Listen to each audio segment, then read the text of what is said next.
우리는 살아가면서 다양한 순간을 경험합니다. 여러분들, 다른 사람들과의 관계 속에서 혹은 나 자신의 모습에서도 왜 그랬을까 하는 의문을 가져본 적 다들 있으시죠?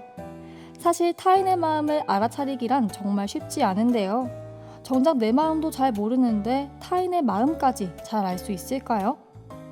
하지만 심리학과 함께라면 간단하게 해결되는 일이랍니다. 그래서 어려움을 겪고 있는 학우님들을 위해 매주 주머니 속에 넣어둔 심리학 하나, 여러분들이 쉽게 알고 유용하게 쓸 수 있게 꺼내볼까 하는데요. 저와 함께 꺼내볼까요?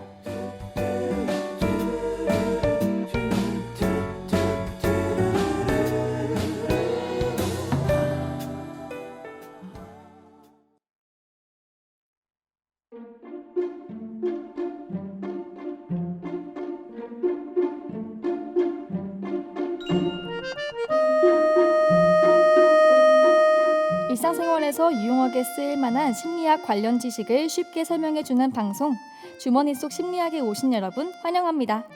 저는 방송의 진행을 맡은 전북대학교 방송국 아나운서 임화은입니다.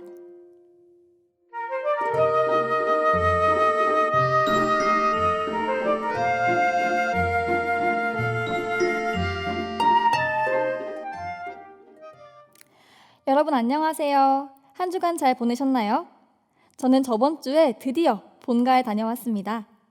개강하고 학교 수업에 적응하랴 대외 활동하랴 너무 바빠서 갈 시간이 없었던 것도 맞지만 사실 집에 가면 당연히 일은 안 하고 펑펑 놀기만 할 나태한 제 모습을 알기에 일부러 안 갔던 것도 있습니다. 그래도 혹시나 하는 마음에 노트북이랑 아이패드 등 제 공부할 것을 잔뜩 챙겨서 갔는데요. 잔뜩 무거운 가방을 챙겨갔던 제 행동이 무색하게 역시 아무것도 하지 않고 푹 힐링하고 왔습니다. 흘러간 시간이 조금 아깝긴 하지만 맛있는 쿠키를 굽기 위해 미리 오븐을 예열해놓고 부드러운 주행을 위해 자동차 엔진을 예열하는 것처럼 저도 멋진 결과물을 위해 스스로 준비하는 시간이라고 생각하려고요. 여러분도 열심히 앞을 향해 달려가는 것도 좋지만 가끔은 지나가는 풍경도 보고 내 옆, 앞, 뒤에 누가 있는지 여유롭게 살피면서 가는 것은 어떠세요? 스치듯 지나쳤던 것들이 새롭게 다가오는 특별한 시간이 될 거예요. 요즘 미세먼지 농도가 굉장히 높은데요. 미세먼지뿐만 아니라 초미세먼지까지 난리입니다. 여러분, 이럴 때일수록 목 건강 꼭 챙겨야 하는 거 알고 계시죠? 목 건강에는 도라지와 은행이 그렇게 좋대요. 저도 요즘 도라지청을 챙겨 먹어보려고요. 이왕이면 좋은 것을 먹고 싶어서 꾸준히 찾아보고 있답니다. 코로나19 안전수칙도 준수하고 목 건강도 챙길 겸 마스크 꼭 잘 쓰고 다니세요. 그럼 본격적으로 오늘의 주머니 속 심리학 시작해 보겠습니다. 오늘 이 방송을 듣고 심리학 관련 꿀팁과 제 진심을 담은 조언까지 모두 알아가셨으면 좋겠습니다. 여러분, 오늘도 심리학 주머니를 같이 열 준비가 되셨나요? 노래 한 곡 듣고 우리 같이 본격적으로 이야기해 봅시다. 투모로우 바이 투게더의 어느 날 머리에서 뿔이 자랐다 듣고 오시겠습니다. 네, 주머니 속 심리학 본격적으로 시작해 보겠습니다. 요즘 서점에 가면 연애 관련된 서적이 쫙 깔려 있잖아요. 연애할 때 자존감을 올려주는 도서라든지 남녀의 다른 생각과 가치관을 담은 책이라든지 자신의 연애를 재밌게 또는 아련하게 풀어놓은 책 말이에요. 하지만 그중 최고의 인기를 누리고 있는 책은 바로 연애심리학 책이죠. 그런 책들을 보면서 그때 그래서 이렇게 행동한 거구나. 내가 이때 이런 마음이었구나를 깨달을 수 있으니까요. 오늘 여러분께 소개해드릴 심리학 효과는 바로 초두 효과와 에펠탑 효과입니다. 초두는 무엇을 의미하는 걸까요? 그리고 아름다운 에펠탑의 이름이 들어가는 에펠탑 효과는 도대체 무엇일까요? 궁금하시죠? 노래 한 곡 듣고 자세히 이야기해 볼게요. 네, 노래 듣고 왔습니다. 그럼 이제 초두 효과에 대해서 설명해 볼게요. 초두 효과란 먼저 제시된 정보가 추후 알게 된 정보보다 더 강력한 영향을 미치는 현상입니다. 사실 이 효과는 다른 명칭이 많은데요. 인상 형성에 첫인상이 중요하다는 의미로 첫인상 효과라고도 불리고요.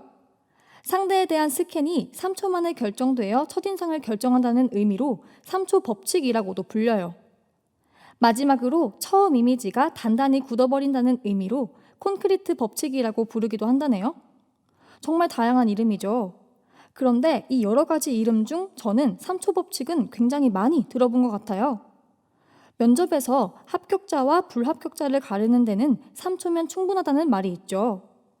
그래서 면접을 준비하는 사람들이 단정한 옷을 입고 자연스러운 웃음을 연습해가는 이유가 바로 그것입니다. 그만큼 초도 효과는 연애뿐만 아니라 면접이나 발표 같은 평범한 일상생활 속 상황에서도 쉽게 접하고 사용할 수 있는 효과랍니다. 미국의 뇌과학자 폴 왈렌의 연구에 의하면 우리의 뇌는 편도체를 통해 0.1초도 안 되는 지극히 짧은 순간에 상대방에 대한 호감도와 신뢰도를 평가한다고 해요.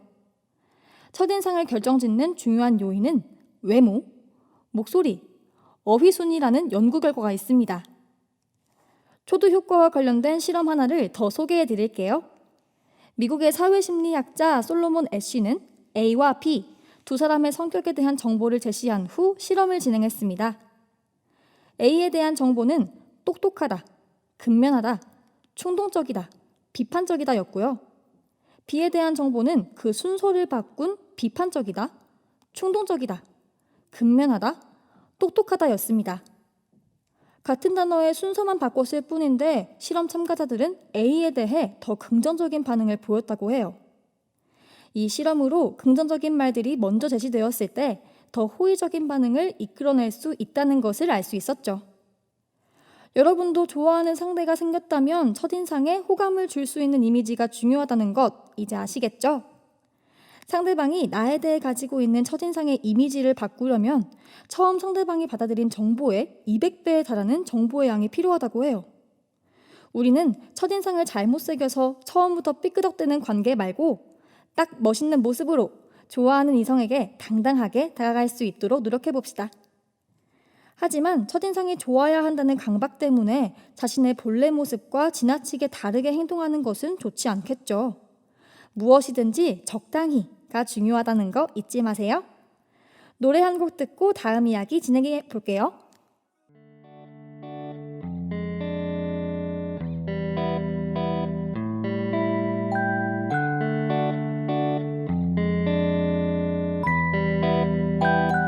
지금은 1시 32분. 여러분은 일상생활 속 숨어있는 복잡 미묘한 심리들, 늘 알쏭달쏭 궁금했던 내 마음까지 알 수 있는 방송 주머니 속 심리학과 함께하고 계십니다.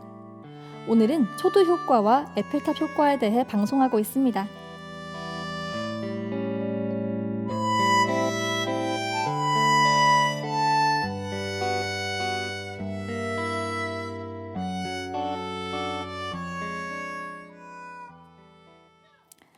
네, 다음 이야기해볼 효과는 에펠탑 효과입니다.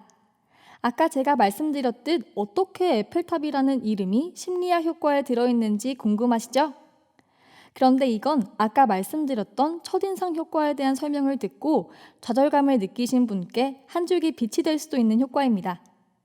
어떤 효과인지 더욱 궁금하시죠? 지금부터 설명해 볼게요.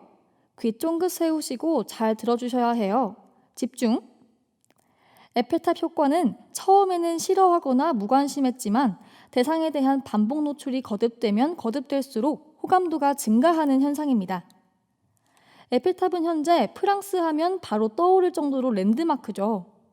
그런데 이 알렉상드르 귀스타브 에펠이 1889년에 건립한 에펠탑은 건립 계획이 발표되었을 때 여러 예술가와 시민들의 반대로 어려움을 겪었는데요. 고풍스러운 고딕 건물로 이루어진 예쁜 도시에 무게 약 7,000톤, 높이 약 320m나 되는 철골로 만들어진 구조물은 어울리지도 않을 뿐더러 천박하다고 여겨졌기 때문이죠. 심지어 프랑스의 대문호 기이 드 모파상은 종종 에펠탑에 있는 레스토랑에서의 식사를 즐겼다고 해요.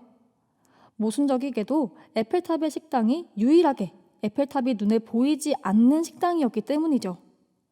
그래서 애초 20년만 유지하기로 했던 에펠탑은 1909년에 해체될 위기를 겪는데요. 그러나 무선 전신 전화의 안테나로 이용하면서 철거 위기를 가까스로 넘겼고 시간이 흐르고 흘러 파리의 명물이 되었죠. 현재는 프랑스 사람들의 자랑거리이며 전 세계의 다양한 관광객들이 에펠탑을 찾죠. 미운 정도 정이라고 이제는 파리 사람들이 에펠탑에게 미운 정이 들어 때려야 뗄 수 없는 존재가 되었다고 봐도 되겠네요. 에펠탑 효과와 관련된 실험도 하나 알려드릴게요. 미국의 사회심리학자 로버트 자이언스는 학생들에게 12장의 얼굴 사진을 조건에 따라 무작위로 보여주고 얼마나 호감을 느끼는지를 측정했습니다.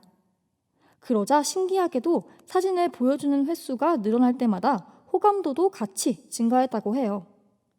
그 이유가 무엇이냐 하면 사람은 낯선 사람을 대할 때 다소 공격적인 측면이 발현되지만 그 사람을 자주 만날수록 상대방의 인간적인 모습을 느끼게 되고 그러다 보면 호감으로 발전할 수 있다고 해요.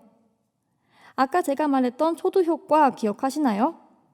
첫인상이 한번 잘못 박히면 그것을 바꾸기 위해 첫인상의 200배가 달하는 정보의 양이 필요하다고 알려드렸는데요. 좋아하는 분에게 첫인상 잘못 박히신 분들, 바로 이 에펠탑 효과를 쓰셔야 할 때가 왔습니다. 정이 정말 무섭다고 좋아하는 분께 계속 자신을 노출하면 언젠가는 그분이 여러분에게 매력을 느낄 수도 있어요. 그러니 첫인상이 잘못 박혔다고 좌절하거나 포기하지 말고 다정하고 따뜻하게 계속해서 다가가는 건 어떨까요? 여러분도 파이팅! 저도 파이팅입니다. 노래 한 곡 듣고 오시겠습니다.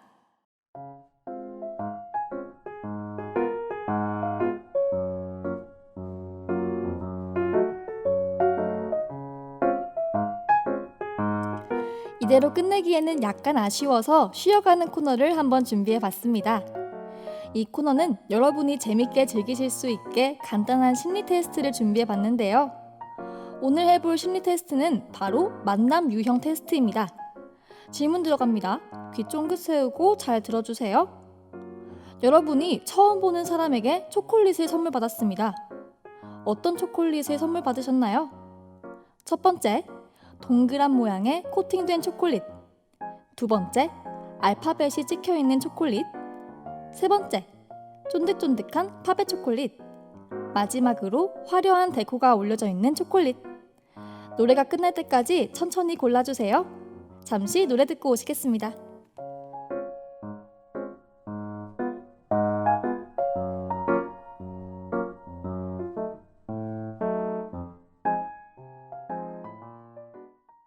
다 고르셨나요? 결과를 말씀드리기 전에 당부하고 싶은 것이 있습니다. 연애 심리 테스트는 맞는 부분도 있지만 당연히 틀린 부분도 있다는 것, 그리고 너무 맹신하지 말 것, 꼭 유의해주세요. 먼저 동그란 모양의 코팅된 초콜릿을 고르신 분들입니다. 평소에 조용하고 쿨한 성격을 가진 분들이라고 해요. 이런 분들은 연애하고 있는 중에도 큰 사건, 사고가 나지 않고 말도 적은 과묵한 분들이라 되게 쿨한 편이라는 말을 종종 듣는다고 하는데요.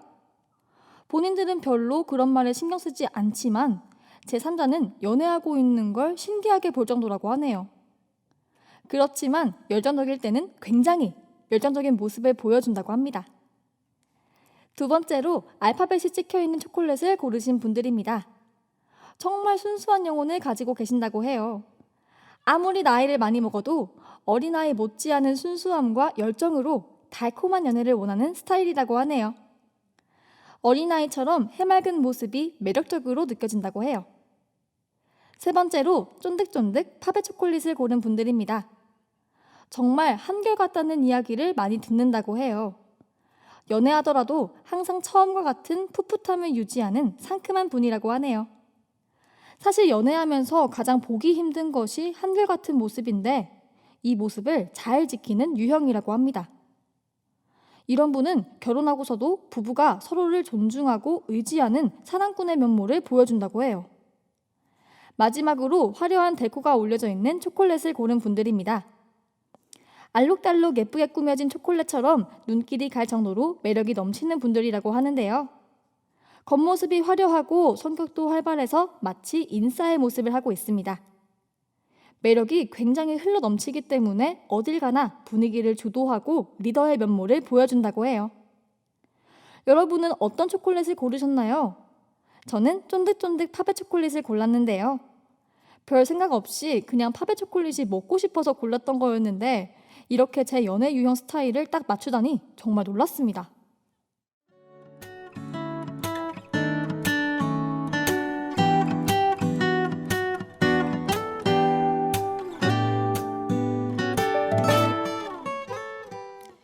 이렇게 오늘의 이야기가 끝이 났습니다. 오늘도 주머니 속 심리학에서 이야기를 하나 꺼내보았는데요. 어떠셨나요? 오늘은 초도 효과와 에펠탑 효과, 초콜릿으로 알아보는 내 만남 유형의 특징까지 알아볼 수 있는 시간이었습니다. 오늘 알려드릴 정보를 잘 기억해 두시다가 좋아하는 분과 좋은 시작을 하고 싶을 때 사용하시면 좋을 것 같아요. 그리고 시작이 좋지 않더라도 에펠탑 효과를 사용해 상대방에게 긍정적인 이미지를 심어주어 꼭 좋은 소식 있길 바랄게요. 오늘 꺼낸 심리학 정보들은 여러분들이 잘 챙겨두셨다가 유용하게 사용하시길 바랍니다. 마지막 곡 듣고 마무리해 볼게요. 마지막 곡은 좋아하는 사람이 생겼을 때 너무 설레고 떨리는 제 마음을 똑같이 대변하는 것 같은 노래인데요. 악동 뮤지션의 I love you입니다. 지금까지 기술의 김현주, 연출의 도은서, 모니터의 조수민, 제작 진행의 임화은이었습니다. 다음 시간에 또 만나요.